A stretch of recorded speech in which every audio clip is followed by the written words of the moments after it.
Every trip starts with a journey, but this one felt different. This wasn't just about escaping the routine. It was about escaping the noise, leaving the grey out of the UK behind for something warmer, something slower. This is the story about how we found our reset button in Tenerife.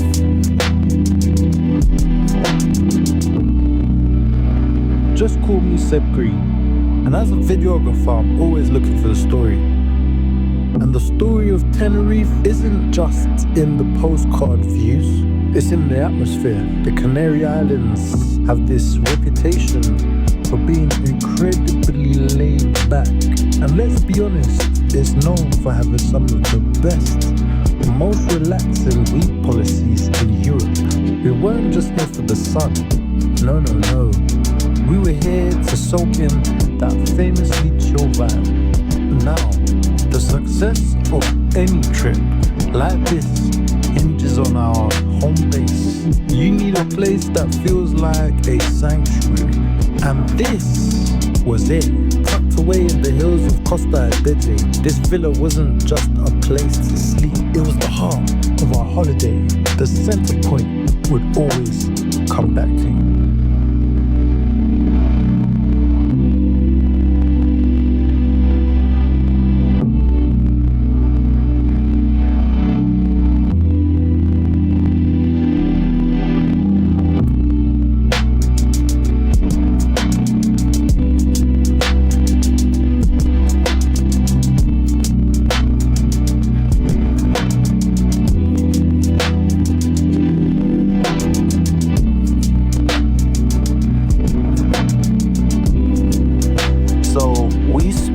The first bit of time just exploring the villa itself. First up, this downstairs bedroom. Clean, modern, with its own access right to the car park or the driveway. And check out its ensuite, sleek, dark tiles, a proper walk-in shower. Even the practical stuff is sorted. A dedicated laundry room, always a bonus on a trip. Heading up the marble staircase, let's see what's on the next level. These rooms open right onto private balconies.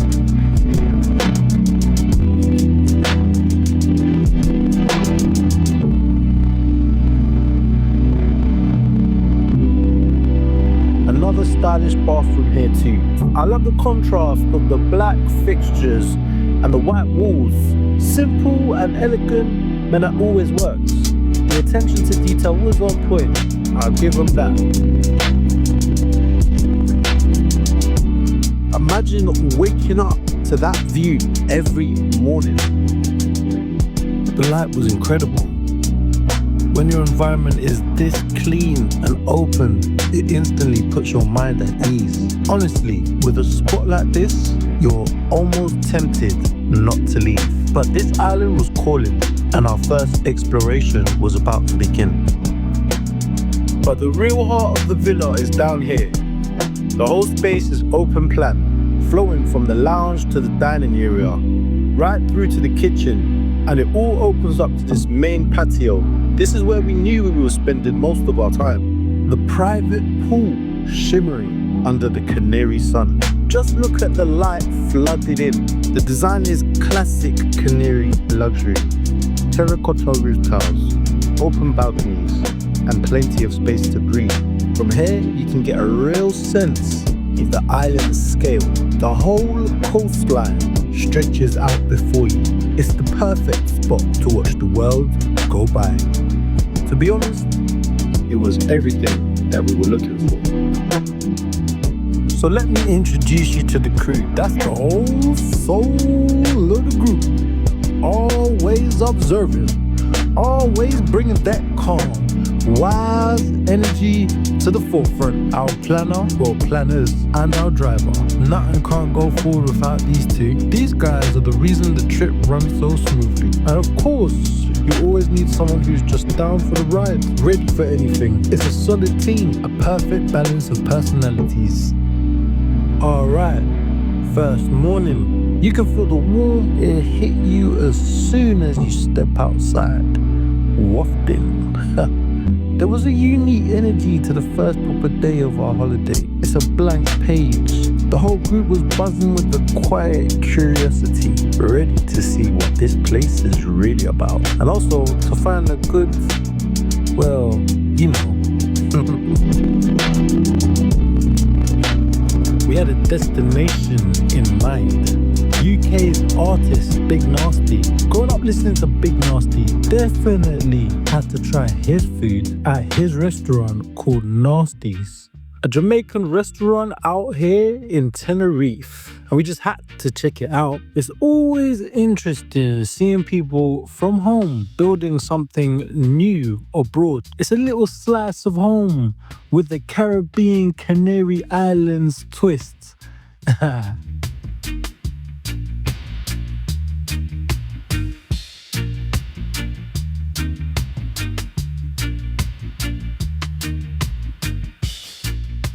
And the vibe was perfect. They were playing a Mapiano, the sun was shining, the food was hitting the right spot. This was the moment the holiday really kicks off. We were sitting around the table, plates full, just mapping out possibilities for the week. This is where the real planning happens. Not in the group chat, but in person, soaking in the atmosphere of the place you're about to explore. And let me tell you, it did not disappoint. The table was loaded.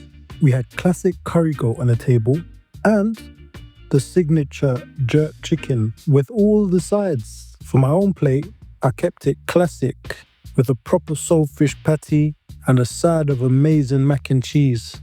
To wash it down, I had to try Guinness Punch. It was thick, rich and seriously good. Honestly, the vibe, the food, a solid 10 out of 10. The perfect start to the holiday. To be fair, it was so good we went again. We went twice. Later that same day, we headed out. This time with no real plan. A night walk on a holiday is a different experience. There's no destination, no rush. You're just absorbing the energy of the streets after dark. Seeing how the town transforms when the sun goes down. It's a chance to just talk and see where the pavement takes you.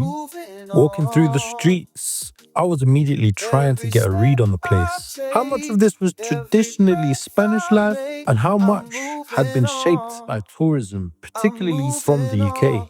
You look at the cars, the architecture, you listen to the languages, you hear on the streets, all part of piecing together the identity of the place. So first things first, our mission was to find food. I'm moving on with my life. Moving on through the night. Moving on.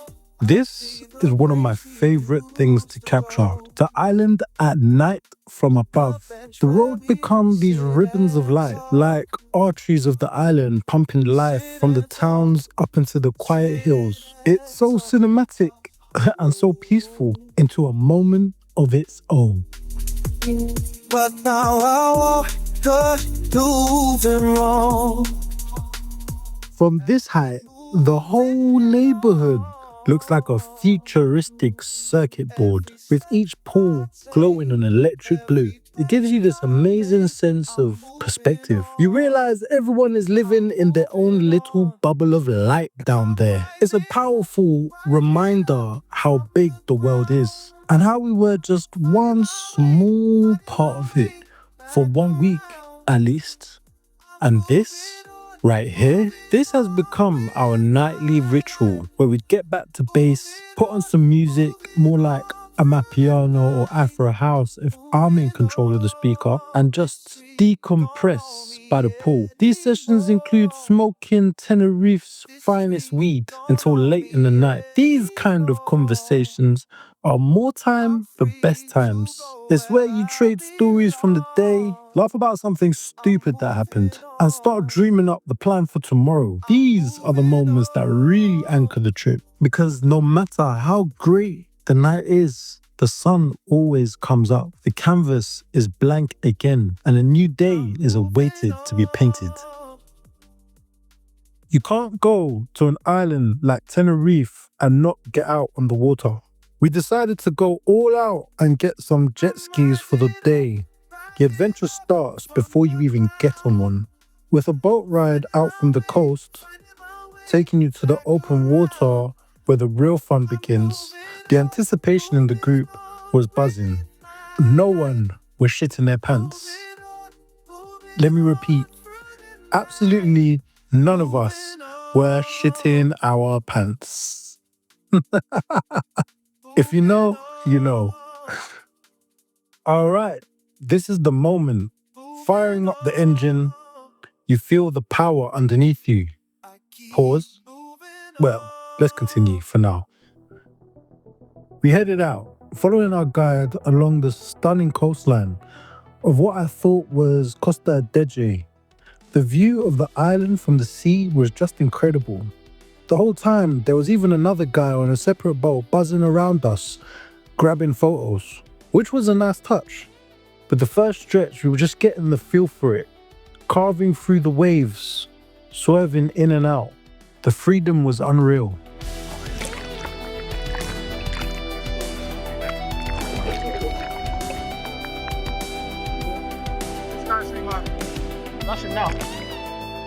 After a while, we took a planned break. The engines went off and we all jumped straight into the deep blue water. It's a surreal moment, floating in the middle of the ocean with a mandem. The jet skis bobbing there next to you. This is also where you learn a valuable lesson. Trying to pull yourself back onto the jet ski from the water is not an easy feat. It takes a bit of technique and a lot of upper body strength. I managed to do it. I remember thinking, damn, I need to get my ass back in the gym. It was a bit tricky. That's it.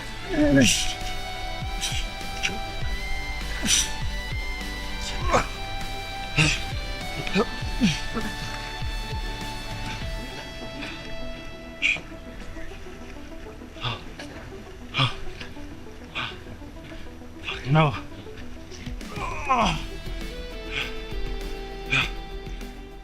Anyway, we were back on it, feeling more confident this time. I really pushed it, taking turns a bit sharper, really leaning into the power of the machine. And that's when my turn to learn that lesson the hard way came. I took a corner and leaned just a bit too much, lost my balance for a split second, and that's all it takes. Next thing you know, I'm back in the water. The first thought that hit my brain wasn't about me being wet. It was about my bag. I had the spare GoPro batteries in there. They were wrapped in plastic, but you know how water is, it gets everywhere. But I wasn't taking any chances. Instantly, I whipped off my bag, held it clear over my head with one hand, and started making my way back to the jet ski. Trying to swim forwards while holding the bag up was useless. So I had to flip onto my back and go for a one-armed backstroke. It felt like it took forever. One of the man then came over to check on me, which was good of him. Now, I had to face the real challenge of getting back on. This is where a little bit of practice from our break came in handy. I knew it was going to be difficult. I had to use the same technique, but this time I was a bit tired. My adrenaline was pumping. You can probably hear me groaning in the footage. That was me holding my fat ass back on the jet ski. But I did it. I got back on, fired her up, and rejoined the group.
That whole experience, the fall, the recovery, was just a part of the adventure. We all had an incredible time out there, and it's a story I won't forget anytime soon. In the end, it's all about the memories you're making along the way.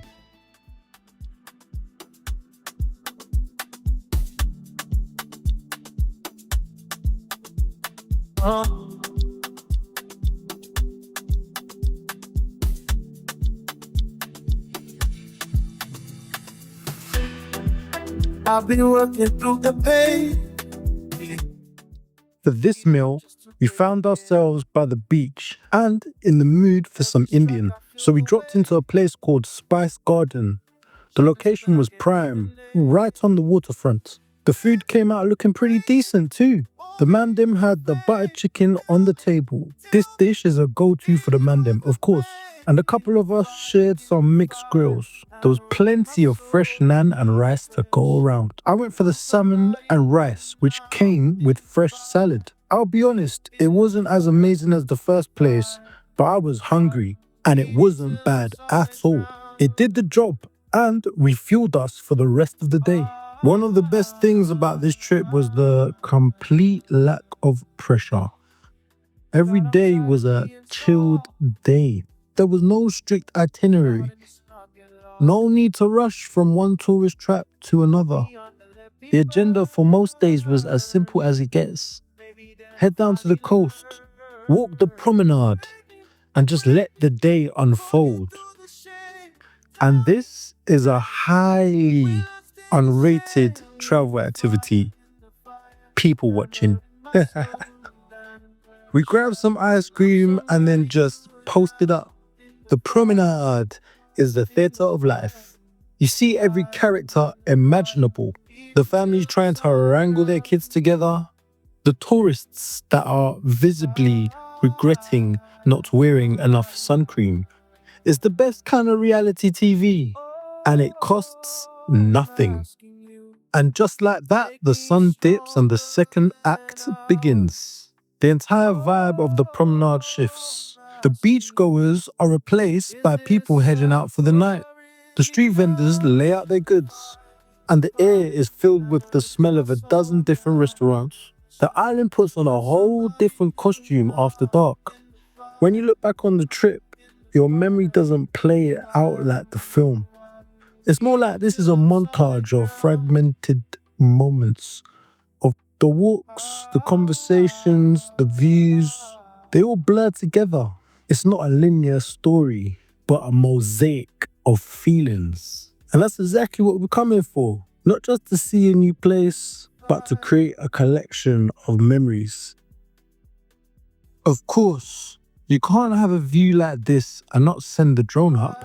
This is a little behind the scenes magic, capturing these incredible shots that show the scale of the place. It takes effort to document a trip properly, but moments like this make it all worth it.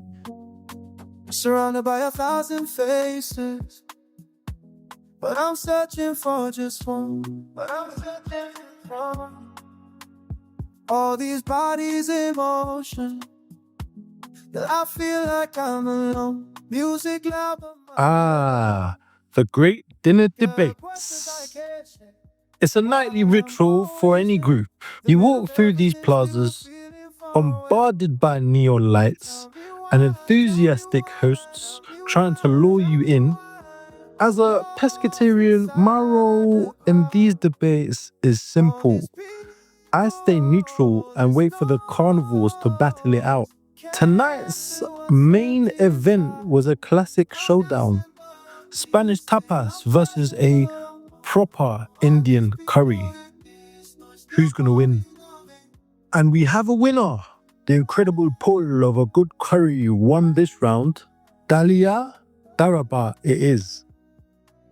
We finally stumbled upon this spot, Dalia Daraba. We were so ready to eat, we just ordered a bit of everything for the table.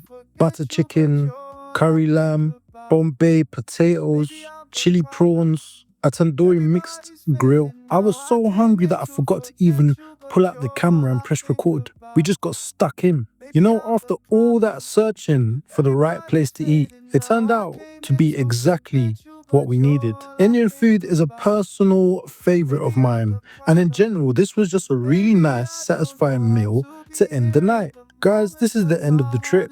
If you liked what you've seen and want to see more, please don't hesitate to subscribe and like. Also, drop a comment. Tell us what you want to see next, where you want to see us go.